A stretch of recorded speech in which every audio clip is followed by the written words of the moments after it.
فقی مسئلہ نمبر 45، ذبح کے وقت اللہ کا نام لینا بھول جائیں تو کیا جانور حلال ہو گئے یا حرام؟ دیکھیں اس میں دو رائے ہیں. بعض کہتے ہیں کہ قرآن میں جب آ گیا نا سورۃ الانعام کی آیت نمبر 121 میں کہ اس میں سے مت کھاؤ جس کے ذبح کے وقت اللہ کا نام نہ لیا گیا. وہ کہتے ہیں یہ جرنل ہے اور کوئی بھول کر یا جان بوجھ کر اللہ کا نام نہیں لیتا ذبح کے وقت تو یہ جانور حرام ہی رہے گا. بعض اہل علم کہتے ہیں کہ جان بوجھ کر اللہ کا نام نہیں لیتا ذبح کے وقت وہ حرام ہے. اگر بھول جاتا ہے جانور ذبح کرتے وقت بھول چوک اس سے ہو جاتی ہے تو پھر وہ جانور حلال رہے گا. آپ کھاتے وقت بسم اللہ پڑھ لیں.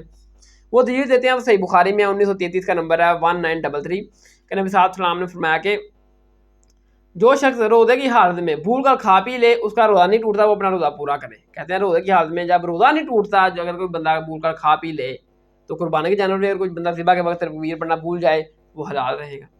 پھر صحیح بخاری میں ہے 5507 نمبر کہ نبی علیہ السلام سے عماشہ نے پوچھا کہ یا رسول اللہ کچھ نئے نئے مسلمان ہیں، وہ گوشت بیچنے لاتے ہیں، ہمیں نہیں پتا کہ انہوں نے ذبح کے وقت اللہ کا نام لیا یا نہیں لیا ہے، تکبیر پڑھی یا نہیں پڑھی. تو نبی صلی اللہ علیہ وسلم نے فرمایا کہ آپ کھانے سے پہلے بسم اللہ پڑھ لیا کریں.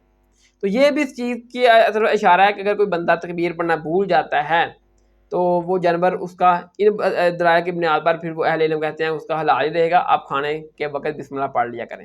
اگر کوئی جان بوجھ کر نہیں پڑھتا تکبیر پھر حرام ہے. لیکن بعض اہل علم کے نزدیک اگر کوئی جان بوجھ کر یا بھول جاتا ہے تکبیر پڑھنا ذبح کے وقت وہ حرام ہی رہے گا. دو رائے ہیں اس میں.